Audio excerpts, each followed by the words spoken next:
This is the Yanks Go Yard podcast with Adam Weinrib and Thomas Carinante. Welcome to a Thursday edition and the final pre-Christmas edition of the Yanks Go Yard podcast. I'm Adam Weinrib alongside Thomas Carinante. The last time you heard from us, Aaron Judge hadn't been introduced, Carlos Rodon had not been introduced, and Carlos Correa had signed with a different team. He's on the New York Mets now. That happened at like 3 a.m. yesterday, but the Yankees were able to maintain the back page through Steve Cohen's spending spree, which will ultimately cause a lockout in 2026, as well as a hard salary cap. But the Yankees introduced Aaron Judge yesterday as the 16th captain of the Yankees, following such luminaries as Roger Peckinpah and Kid Elberfeld, the two people I've always thought were most comparable to Judge, but more recently, Don Mattingly, Derek Jeter, some pretty big names, and Judge was greeted by Willie Randolph and Jeter at the presser. Pretty exciting. And some breadcrumbs from Judge indicated this might not have been as tough a decision as we were led to believe. Plus, Carlos Rodon meets the media with his pitching coach, Matt Blake, on Thursday. Yeah, Matt Blake is back. He's doing appearances. He's giving Carlos Rodon's wife some flowers. It's legit. And what else is going on across Major League Baseball? The Yankees are trying to make one more move. Is it going to be a move that's bigger than Rodon? Is it going to be a bullpen thing? We're hearing about Brian Reynolds, and we're hearing about him more and more. So we're going to talk through all our thoughts on a potential Reynolds deal. Make sure to find us on Apple Podcasts, Google Podcasts, Spotify, wherever you get your podcast. Drop us a 5-star review. Along with a mailbag question, please leave a mailbag question in your comments, your review. Subscribe to us on YouTube. We are here 2 o'clock Eastern time, Mondays and Thursdays, all season long, all off season long. Not during the Christmas holiday, but we'll see you after the Christmas holiday. And you can find us on all of those platforms. And as soon as the stream is over, find the audio recording on any of your podcast platforms. Thomas Carinante, welcome to the show. I don't know if you saw, did you see Howard Stern's trade proposal? How did you feel about Howard Stern breaking the Brian Reynolds news and Baba Booey's trade package? Do you feel like that was a fair package? I mean, they know as much as we do at this point, right? I mean, and we're pretty dialed in. We've been coming up with some trade packages, and I don't think they're too far off. Howard, nice work. Everybody telling me Howard Stern is on Christmas break this week. I don't know what to tell you. He's still managed to learn some of the inner workings of the Yankees front office. But according to Baba Booey, Dominguez not in the package though, so that's huge. Oh yeah, gigantic. I mean, it's now you have Reynolds and maybe Dominguez patrolling the outfield in 2024. Who knows? The Yankees are preparing themselves, putting themselves in a good position. I think Baba Booey knows what he's talking about. I agree. He's not taking a holiday break. The guy runs radio. Yeah, he's dialed in all the time. Why wouldn't he have his hand in the New York media, in the New York sports landscape? Let's talk about Aaron Judge first, though, before we get too deep into the Stern universe. Aaron Judge is our official captain. Some people want to quibble with this. No World Series wins, no World Series appearances. 2017 to 2022, not quite enough for you people. And I get it. Who do you think? People are quibbling, but I think if you bring him back and make him a Yankee for life, which they did, I don't really know why you're served not naming him captain. You clearly brought him back to be the de facto captain of the team, and now it's official. And what is a captaincy? It's just making official what's already unofficial. They're not telling him to lead and saying, you've never led before, so try it out now. They're just saying, you are the straw that stirs the drink. Now it's on your jersey and everybody knows it. Yeah, and that's the image of New York you need. You need a clear leader, in my opinion. This is what New York baseball has been about. I understand Jeter wasn't named captain until after those World Series, but the Yankees had a lot of influential members in that dynasty where, not saying Jeter wasn't deserving of captain, but it would have been weird to, have him over maybe like Paul O'Neill or Bernie or these other guys who set the table and were bona fide stars. So after that, that era ended, it was obvious Jeter was the last remaining person one of the last remaining people from that dynasty, the clear, obvious leader, the guy who was emblematic of New York in every sense of the word. We'll never get another Jeter again, in my opinion, but Aaron Judge is a close second. MVP caliber player, says all the right things, never gets into trouble. He never throws his teammates under the bus. He takes responsibility for everything. He's got everybody's backs. He's a clear, influential individual in the dugout. His teammates have nothing but good things to say about him. This is a guy you make captain. We knew that this was coming. This was definitely contingent on the deal, the lifetime deal to remain a Yankee. It made no sense for this to not be the logical next step. I saw a fucking dumb tweet. How many smart tweets are there, actually? Are there any? The Howard Stern one was good, but okay. So the top 1 percentile tweet about why we shouldn't name Judge captain after we win a World Series. World Series for most teams happen once or twice in a lifetime. World Series championships don't just happen. Some fan bases are obviously more fortunate than others to have that experience. To say that we're going to sit here and wait to name somebody captain who has pretty much earned it outside of a couple of things. Could Judge's playoff performance have been better? Sure. Could Judge have a World Series? Sure. Injuries have derailed a lot of what the Yankees were trying to do. Obviously, it doesn't take away from them falling short on a multitude of occasions when it seemed like they had everything in their control. But to say that Judge needs to earn a World Series in order to be named captain is insane. There are captains of teams everywhere who have not won shit. They just represent the team well. They operate on a different kind of plane than the average person does because they're able to acquire these leadership qualities, keep everybody in check, be a source of guidance and things like that. And Judge is clearly that. Whether you think it's the right decision or not, what's the other option? Rebuild the Yankees and figure it out after that? Continue to not have a captain? I think a captain is an essential aspect of a team. That's how you build a winning culture. You have a nucleus, a clear reference point on who your best player is, who your most beloved player is, who the most admired player is, and then everything else falls into place. Everybody who knows they're coming to New York knows it's Aaron Judge's team. Everything goes through him. That's the way it should be. Aaron Judge has earned this with his MVP caliber play. Whine about the injuries all you want. I just did a side-by-side with him and Correa. You give Correa a 12, 13-year contract, and people are, oh, you gave Judge 9 years. It's going to take Correa the same length of time to go through that contract in terms of what age he'll end up with, what age he'll be at the end of it. And he's missed more games than Judge. Been injured almost every year with durability issues. The Giants called off that deal because of I think that was BS, but there was a concern in the medicals that they didn't like. Obviously wasn't a big enough concern for Steve Cohen, who gave him $315 million. So stop complaining about I don't know who's quibbling about the Judge contract outside of Red Sox fans who are trying to reason with themselves to get one victory this offseason. They're not getting one, unfortunately. And anybody else who has higher standards in determining what makes a captain a captain. What makes a captain is personality, delivering on the field, being a source of guidance for somebody else. That's what Aaron Judge is. End of the story. And it was interesting that Judge obviously is the officially named captain now of the New York Yankees, but sounded yesterday like he wasn't sure this would be the same experience and the same leadership experience for him without Anthony Rizzo. That Rizzo is back. He had a really heartfelt quote about like, oh, that guy established his reputation as a leader in Chicago. He's only built on it here. I'm glad I don't have to go through this without him, etc.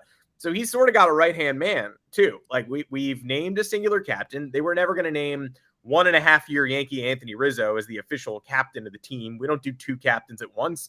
We don't have special teams captains in baseball. There's no bullpen captain and regular captain, but Aaron Judge is going to lean on Anthony Rizzo, who's made it quite clear that Judge is the person that people look to in the locker room. And I think Rizzo is that guy as well. There was also a GQ shoot of Judge, Rizzo, and Stanton that dropped yesterday. Kind of weird. I don't know why you shoot that unless you know Judge is coming back. Otherwise, you're prepared to throw a GQ shoot in the trash can, which I think is also worth mentioning. Kind of sounds like Aaron Judge was always going to come back.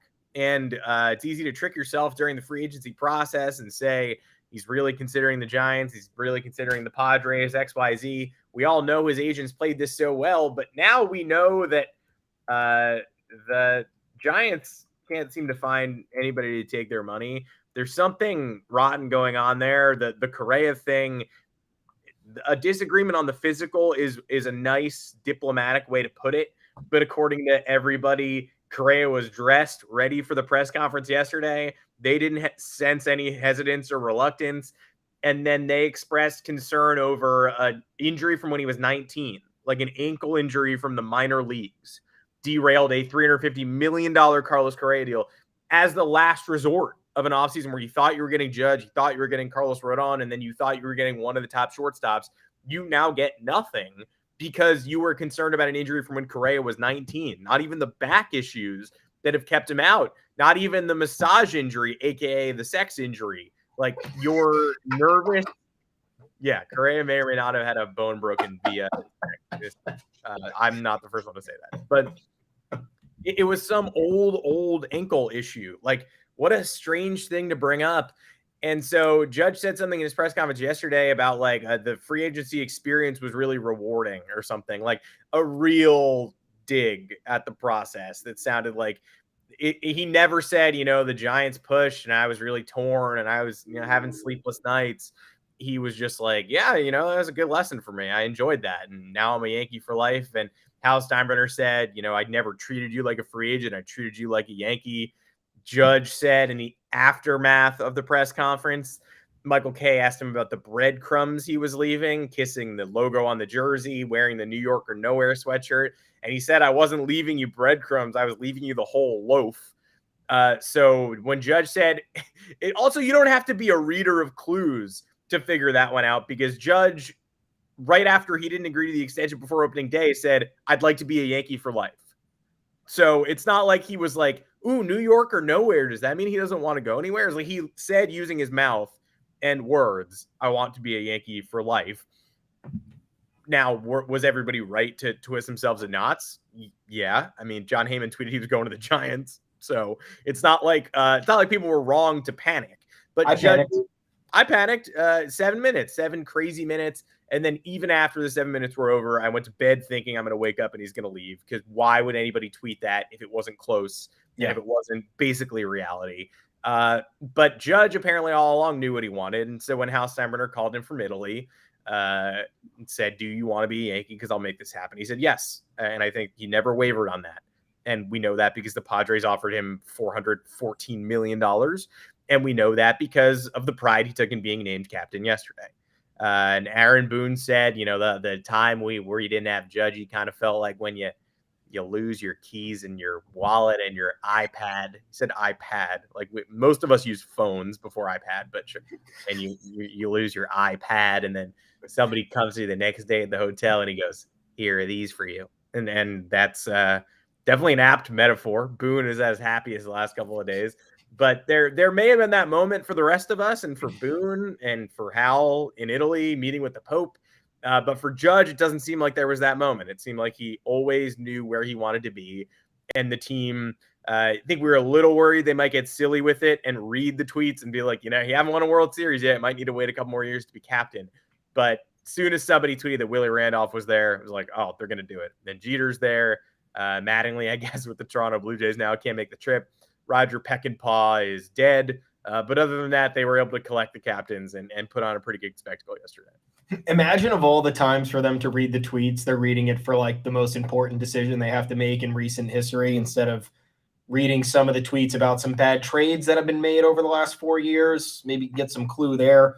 I think you just got to follow your gut when it comes to really important decisions. You can read the hate content after you trade for J.A. or sign J.A. to an extension, or make a blockbuster Josh Donaldson deal and inherit $25 million in salary when you don't need to. Speaking of putting more money on the payroll, we love it when it's the right decision. Judge, number 1. Carlos Rodon, number 2.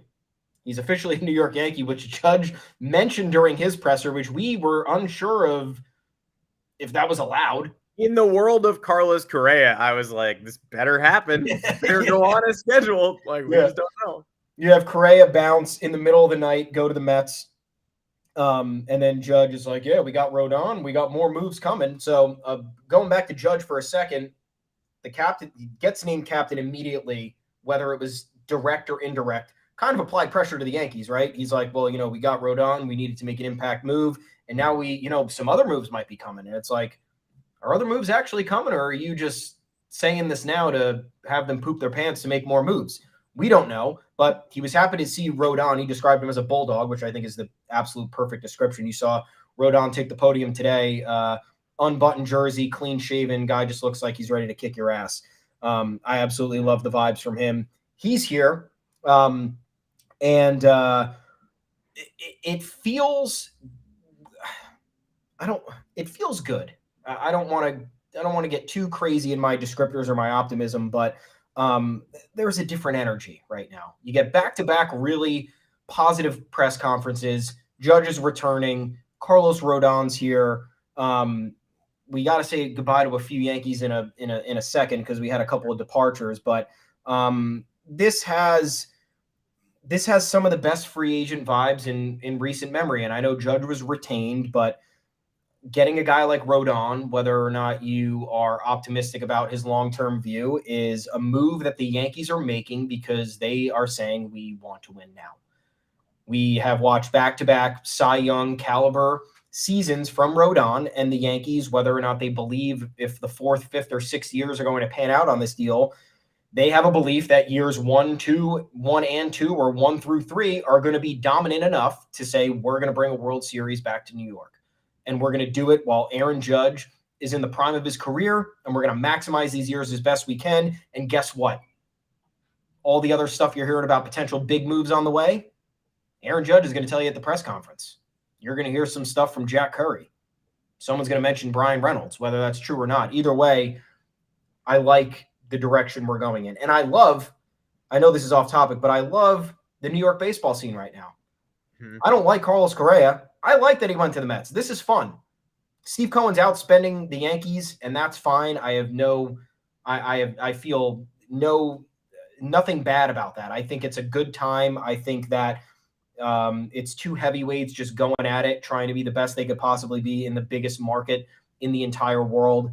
And this is the way it should be. The Yankees had done it for so long, and then they went into this weird lull where they were trying to figure out what their identity was truly. We didn't know what was going on. They whiffed on a couple of free agent classes, and then they kind of got spooked. The Mets had the Wilpons, who just never went over the top to make this team competitive. No. And now we're just seeing money being thrown around, which is what it should be. Just throw money around. It'll come back to you eventually. You ever just go out and spend a shit ton of money and you're like, oh, well, I just wasted a lot of money, but I had a good fucking time. And now I'll rest for a couple weeks and it'll be great. I'll have a great time waiting it out, resting, and then I'll save up and I'll go back out again. For billionaires, just keep throwing the money out there. The party's going to keep coming back to you. You're going to get people in the seats. You're going to get the results you want. And even if you don't, you're still running $1 billion industry. You ever wake up hungover and realize you accidentally bought James McCann? So frustrating. But yeah, I'm loving the vibes here. It's the best I felt in a while. And if we actually have other moves on the way, which we're talking about left field, we're talking about the bullpen. I don't know what big bullpen expenditures you can make at this point. But I'm liking what I'm hearing about Brian Reynolds, even though I don't know if that's entirely the fit. I think if Brian Reynolds is on the table, then you got to expect Ian Happ to be on the table at some point. The Yankees can make that happen. I think that they know at this point there's an urgency and they need to fill the vacancies as soon as possible. Yeah, let's pivot to the rumor mill and the Brian Reynolds stuff and the Mets just for a little bit, because this Mets stuff is so fun. The Mets have.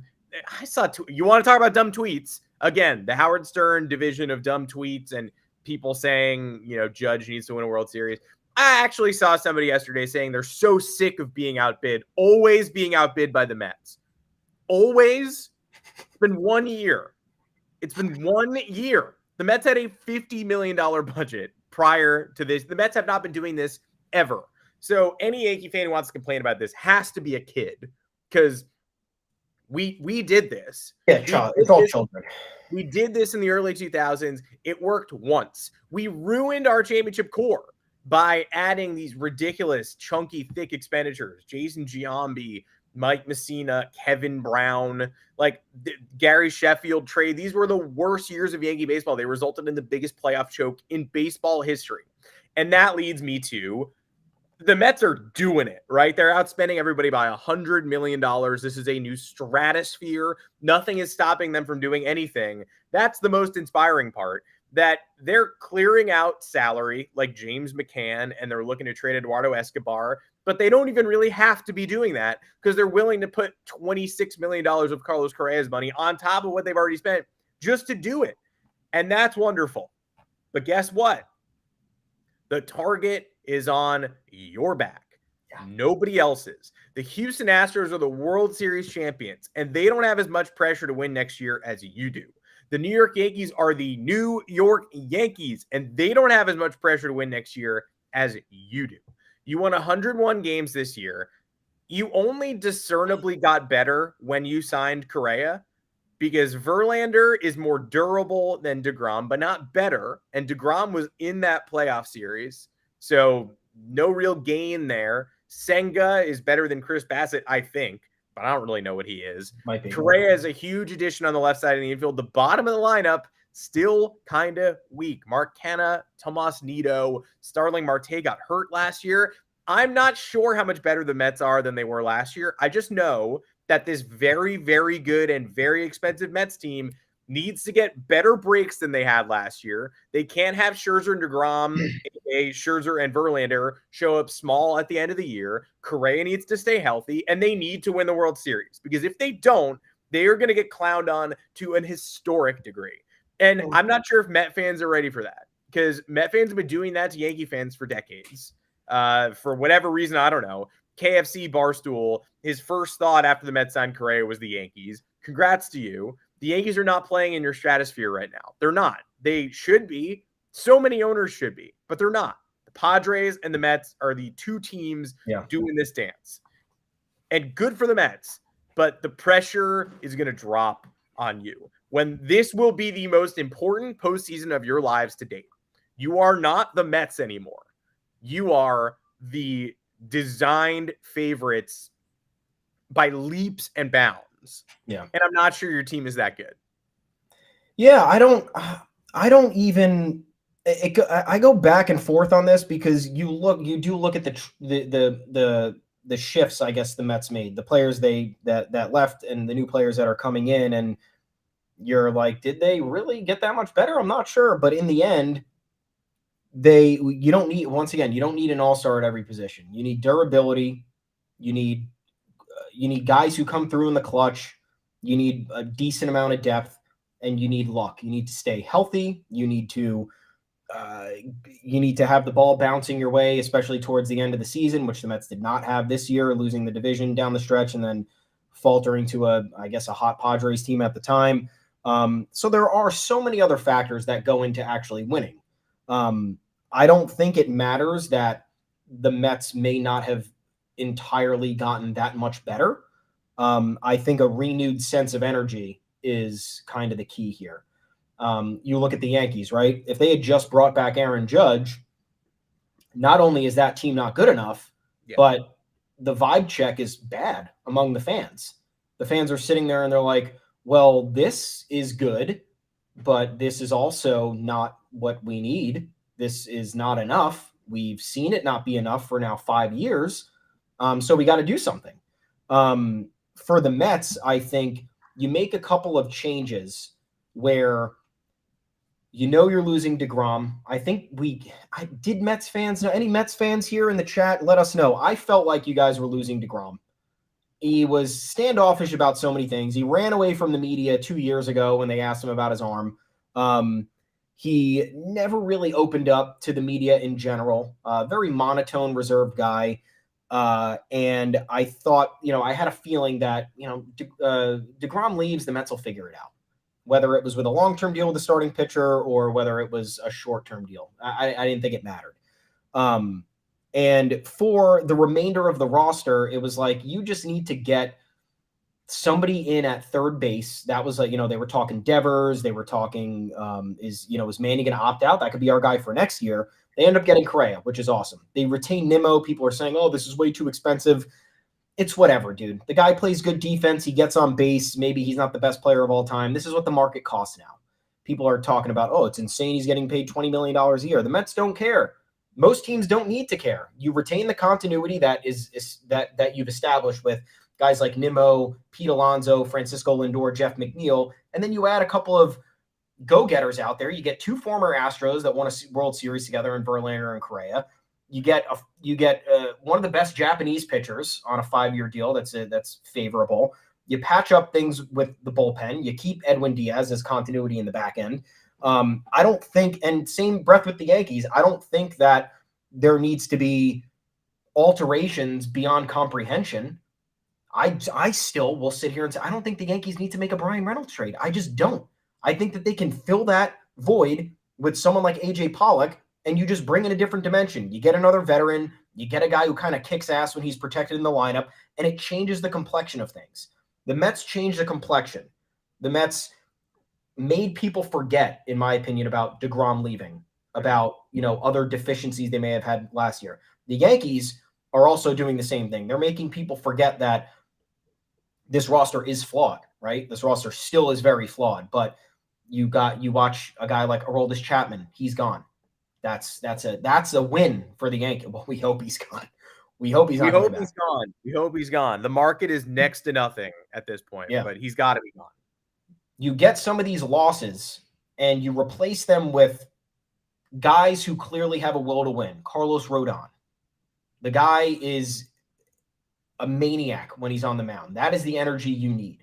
So we could sit here and debate the talent level or the actual production level for both of these rosters. And I think that there is a conversation to be had. We can look at the numbers. We can look at the WAR. We can look at the defensive run save. We can look at the outs above average. We can look at the clutch stats. It's whatever. All that matters is you get the fans hyped. You change things up in the clubhouse. You bring some winners in. You get people with the right attitude.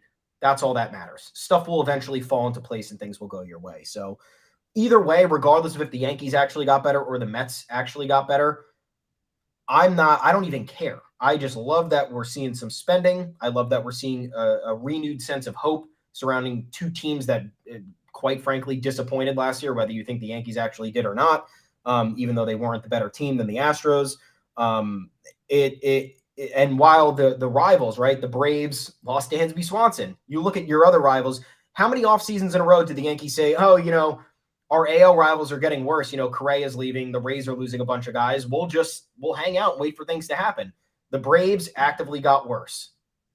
The Red Sox I don't even know what they're doing. The Orioles are not upgrading when they should. The Blue Jays have marginally gotten better, if you can even say that. The Astros are not in trouble, but they've lost key pieces. The Yankees have only added and are continuing to talk about adding, and the Mets are spending money to make all their problems go away, and in my opinion, it's working. So I think people should just appreciate the fun, because this is what it's all about. There are people in Kansas City right now, guys, who can't even believe what was Kansas City's investment this offseason. They paid Jordan Lyles $17 million. The Orioles paid Kyle Gibson $10 million. And these are teams that the Orioles are on the up and up. The Royals won a World Series 6 years ago. That was the ALCS matchup within this decade, was the Orioles and Royals. And the Royals, signed Jordan Lyles and Ryan Yarbrough. And the Orioles just paid James McCann to be Adley Rutschman's backup, and Adam Frazier and Kyle Gibson. That's what's going on everywhere else. Yeah, and I think, at the end of the day, you got to appreciate what's going on. You have the Dodgers who are opting to not spend because they're worried about a luxury tax repeat offense and Trevor Bauer's appeal. Legitimate worries? Sure, but this could be Clayton Kershaw's last year in LA, and they're not really going for it. They're trying to usher in a new era of Dodgers baseball. The Giants are having the worst offseason. I don't know what, we've been along for a while. We've been along. We've been alive for a while. We've seen a lot of off seasons. We've been along. Yeah. We also are along. In a historic sense, since free agency only started in the late 70s, have we seen a worse off season from a team that had high expectations? To bring in new players after 2 years removed from a 107-win season, and B, a team with kind of endless resources based on their market and the availability on the payroll.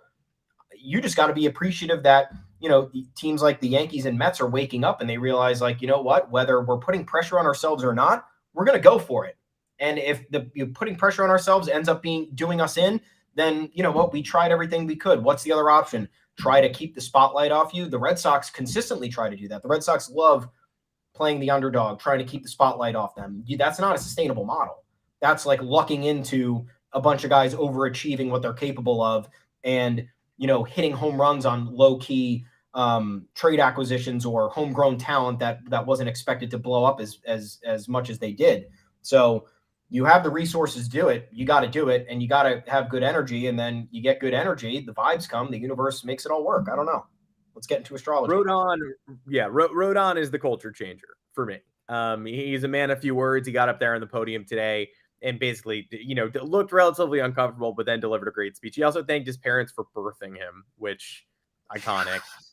But then he in the little interview afterwards with Jack Curry, he started getting into his pitch mix, talking about people telling him to de-emphasize his changeup. But then he said, I obviously threw a lot of changeups in my no-hitter in 2021, so I disagree with those people. And then started realizing what he was saying and basically was like, you're making me give away secrets. I don't want to talk about this. I don't want to talk about this anymore. And he sort of combatively went at Jack Curry and Bob Lorenz, sarcastically, sure, but then the cameras caught him talking to Randy Levine off to the side for like an extra minute or so. And it seemed like he maybe had gotten into his own head a little bit. He is a fire breather. We know it. He's CC Sabathia. He's very particular. He's very prickly. He's somebody the Yankees have their eye on for quite a long time. And he might not have passed the San Francisco Giants physical because he's had injuries in his past. But he seems to be largely past those concerns now. He had, Tommy John surgery, the UCL in 2019.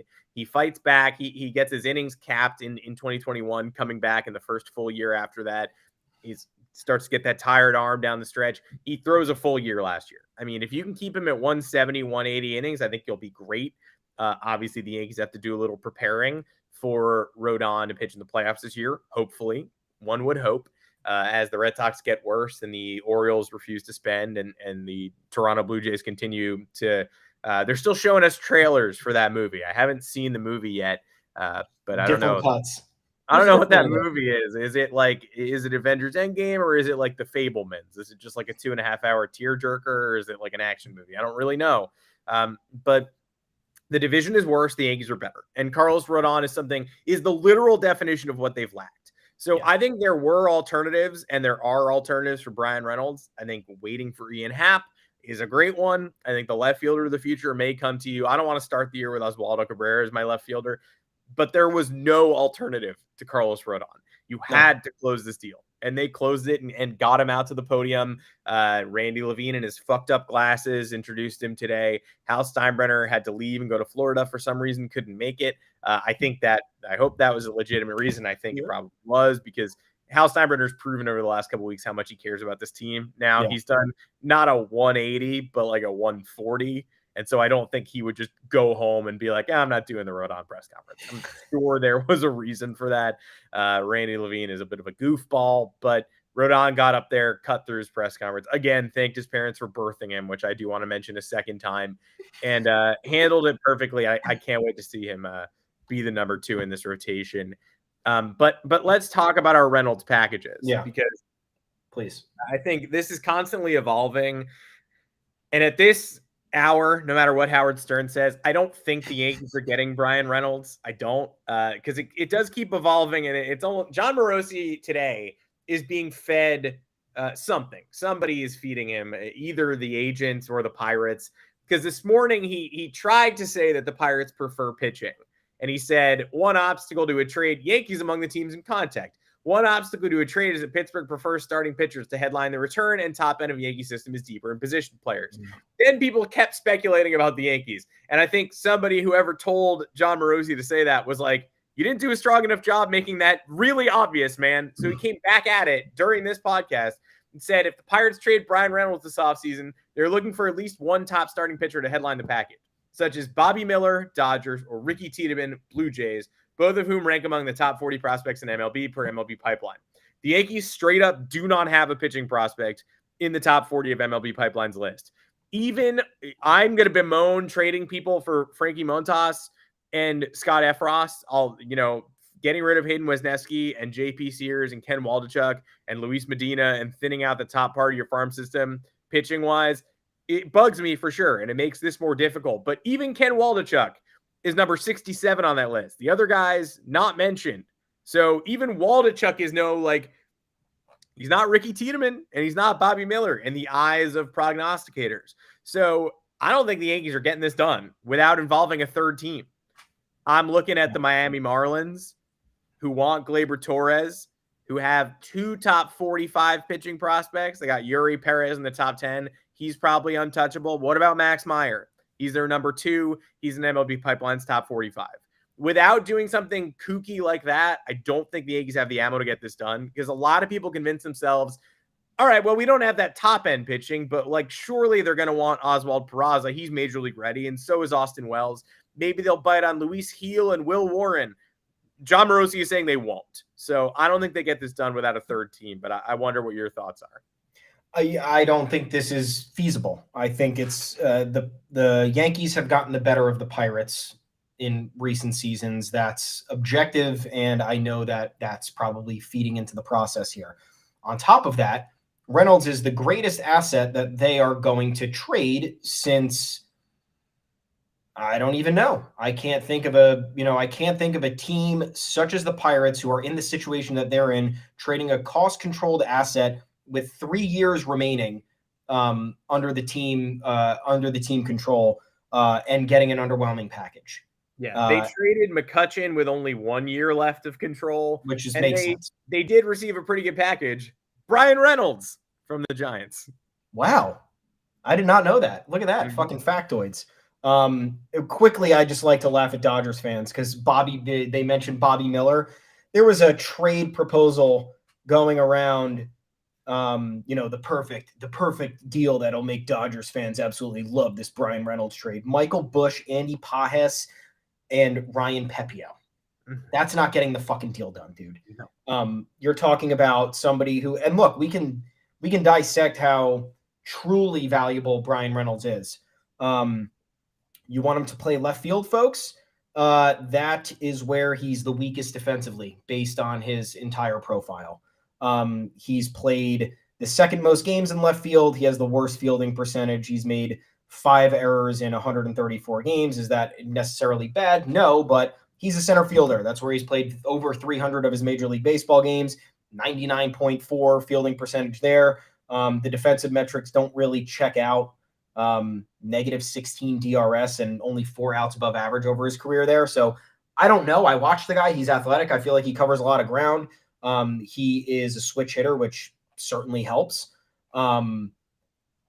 If I'm the Yankees, once again, if I'm being bullied into surrendering a ton of assets here, I just don't do it. Outfield assets are largely expendable. You can find an athletic outfielder for a fraction of the cost. And look, I'm not looking to be cheap here, but if you're talking about the Yankees mortgaged a good amount of their future at this last year's deadline.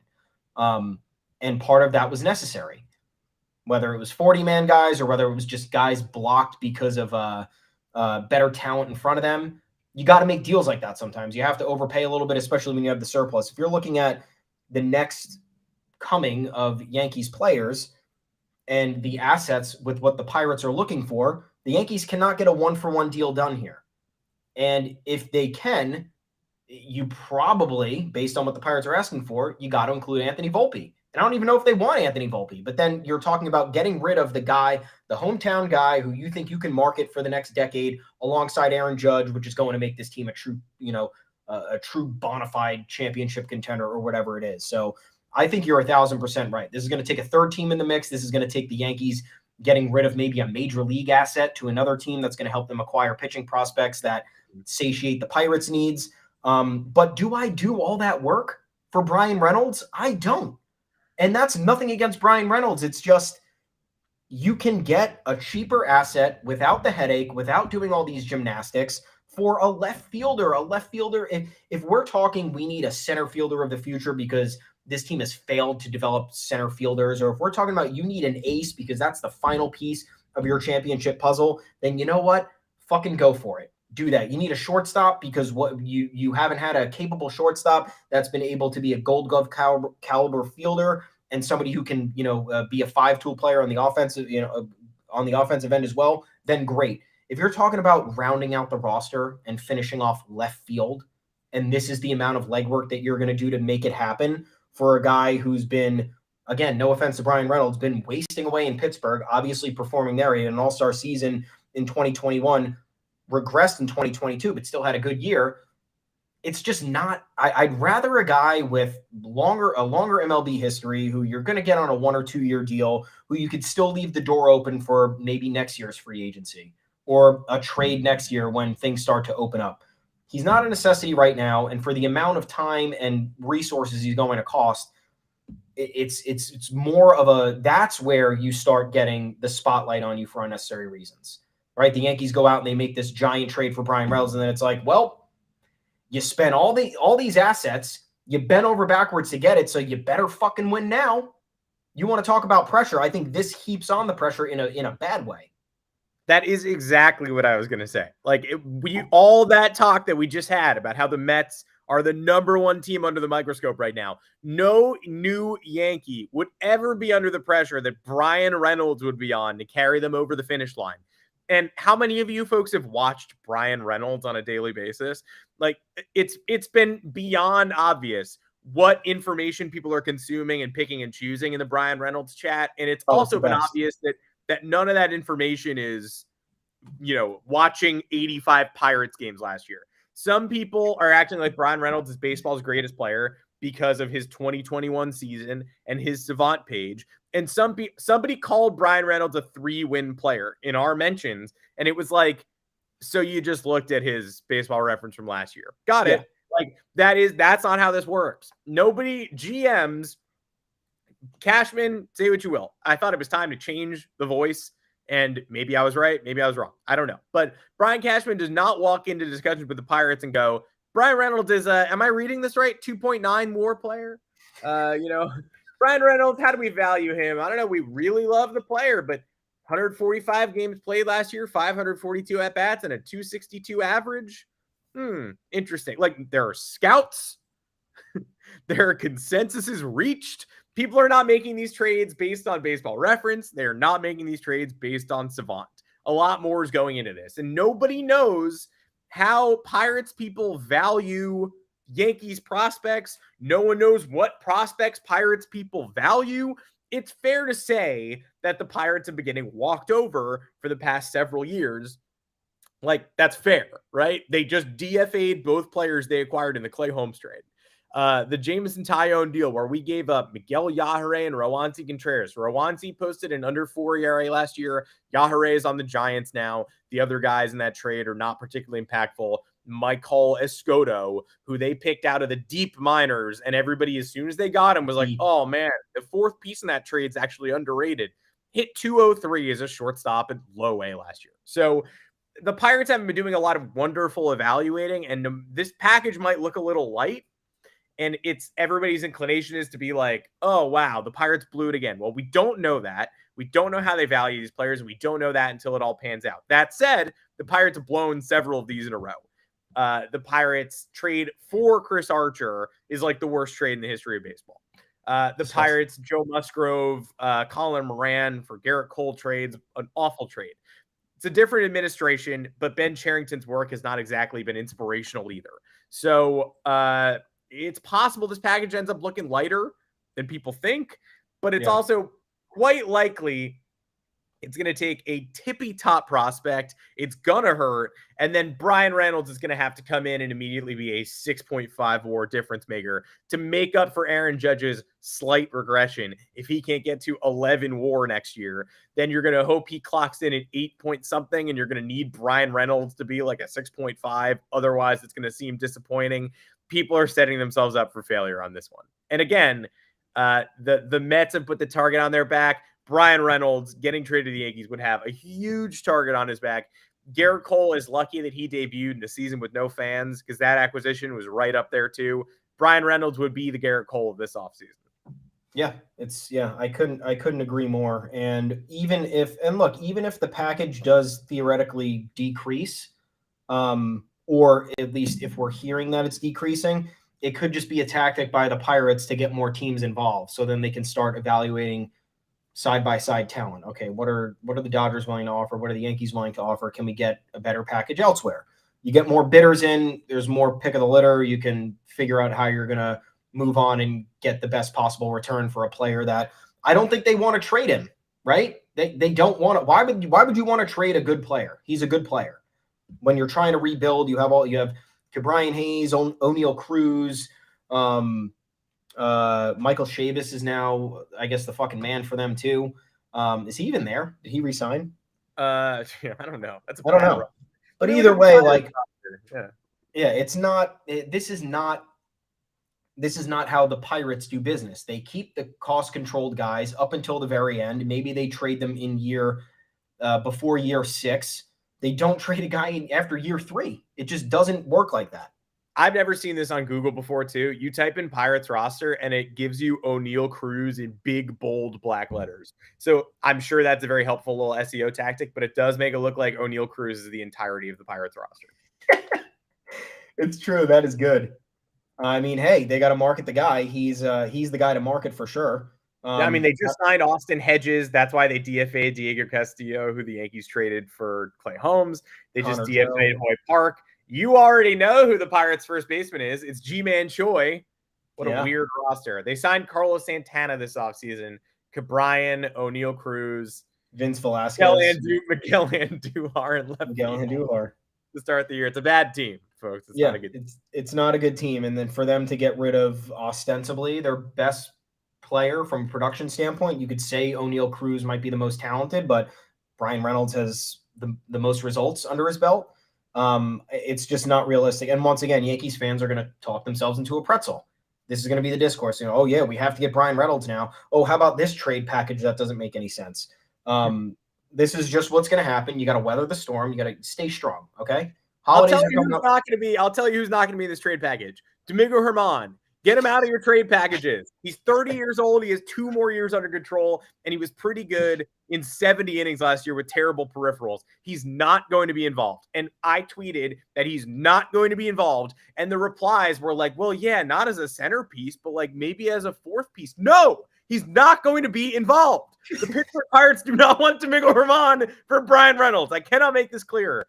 Not as a 4th piece. That's not how – the 4th piece is more likely to be 18 years old and in the Dominican Summer League than he is to be Domingo Germán. That is not how any of this works. It's not Hicks. It's not Donaldson. It's not Domingo Germán.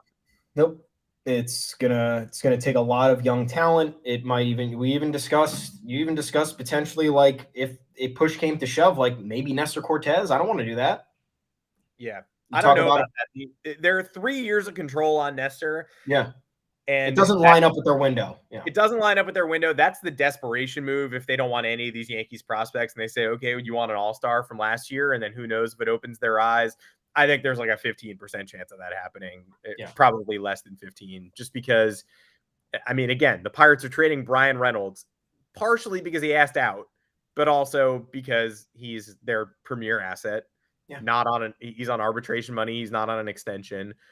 I don't know what they gain by getting Nestor Cortez other than the ability to trade Nestor Cortez again. I don't think the Yankees want to thin out their rotation to that point. Montas is the 5 is perfect. Montas is the 4 is eh. And then the Yankees, here's another reason they're not trading Domingo Germán. They kind of need Domingo Germán. Their 6th starter is Domingo Germán. Their 7th starter is Clark Schmidt, unless he ends up in the bullpen again. They might trade Clark Schmidt. So then they really need Domingo Germán or an extra pitcher. And all you guys can cringe when it's Drew Smiley. But they need a 6th starter and they need a 7th starter. Mm-hmm. And right now it's Domingo Germán. So they're not trading the next line of defense. Luis Gil is rehabbing. JP Sears is gone. Matt Crook is the next starter in line. They're not getting rid of Domingo Germán. Yeah. Again, for a position that's expendable, you want to argue and say, well, guess what? Brian Reynolds can be this. They can sign him to an extension. He can be the center fielder after 2023 when Harrison Bader leaves. Then what? You're trading Jason Dominguez? You're making Jason Dominguez a left fielder? How many pieces are you going to move to make this work? It requires far too much movement. It requires far too much work. And there are easier solutions that cost less that still make the Yankees good. And it's nothing against Brian Reynolds. It's the situation that has arisen in Pittsburgh. The situation does not call for us forcing the issue here unless the price significantly drops. The Yankees can get what they want. The Dodgers are also interested. They cut bait with Cody Bellinger. I think some of those fans think that was a mistake because of the defense he offered. I understand the bat was beyond frustrating over the last 2.5 years, but what are the other options? You look at the other options on the trade market. Ken Rosenthal mentioned Reynolds, number one, Dylan Carlson, number two, who is he even good? We don't know. He's a young player. He's Miguel Andujar and Clint Frazier for the Cardinals. He's in every trade package. I don't know anything about him. Yeah, then there's Alec Thomas, who's largely unproven. And there was Michael Taylor. Yeah, are these guys like this is the trade market? And then if you're going to shoot for the stars and get the number one option on the trade market when there is no demand for anybody else, you're paying the highest price and there is no room to negotiate because you can't go to the Pirates and say, hey, you know what, man? I'm going to give the Cardinals a call for Dylan Carlson. He OPS'd 650 last year, so we're going to go check that out. And they'll say, great, fuck off. Go enjoy. We'll talk to the Dodgers about Brian Reynolds. So there is no way for the Yankees to get leverage here unless the market just naturally depreciates because the Pirates are sitting there asking for a king's ransom and no team is willing to give it up. Move on. Sign A.J. Pollock. Let me have my way, please. Wow, Merry goddamn Christmas to anybody coming up with Brian Reynolds trade rumors on Christmas Eve. And we want to give a happy holidays, goodbye, happy trails to two Yankees who we love to varying degrees, who will not be on the 2023 roster. That's Matt Carpenter, Matty Mustache, who signed a deal that could get him up to $21 million. God bless. San Diego Padres. The Yankees were never, ever, ever going to do that, but it's $12 million guaranteed with all the buyouts and stuff, and he could earn 21. This is a guy who was making basically league minimum. He was on a minor league contract last year. The Yankees plucked him out of the Rangers minor league system, and he hit 15 homers in a month and a half for the New York Yankees. It's one of the best runs I've ever seen in my life. There was a time when I couldn't envision next year's roster without him. Then I saw he was getting 21 million, and you were like, no chance. He proved that baseball isn't fair and that rewards come in different packages. So him ending his Yankees career with those horrible postseason 9 strikeouts and 12 at-bats, I believe. He just wasn't in rhythm. They didn't have time to get him ready. It was very upsetting. He did not help the team at all down the stretch. That was not the fitting ending to his Yankee tale. He didn't deserve that. We didn't deserve that. That was not how his 2022 season should have ended. But before the end of the year, his 2022 did end with $21 million floating in front of him, materializing out of thin air based on a magical stretch last year. That never would have happened without that Yankee season. So we all wanted Matt Carpenter's Yankee career to end with championship glory, and it didn't. And that's very, makes me sad. I don't know why that's not going to, be the end of his New York story. But the money is there. We wish Matt Carpenter all the best because he earned it. Yeah, I was sad with the way his tenure ended, or tenure. It's not even a tenure. It was just a brief stop. He went from offering to load the luggage on the plane to being a fucking hero. That game against the Red Sox where he had 2 3-run homers at Yankee Stadium was electrifying. His presence in general was just really influential on so many levels. He was a great post-game interview. Just a calm presence, immediately assimilated into the dugout.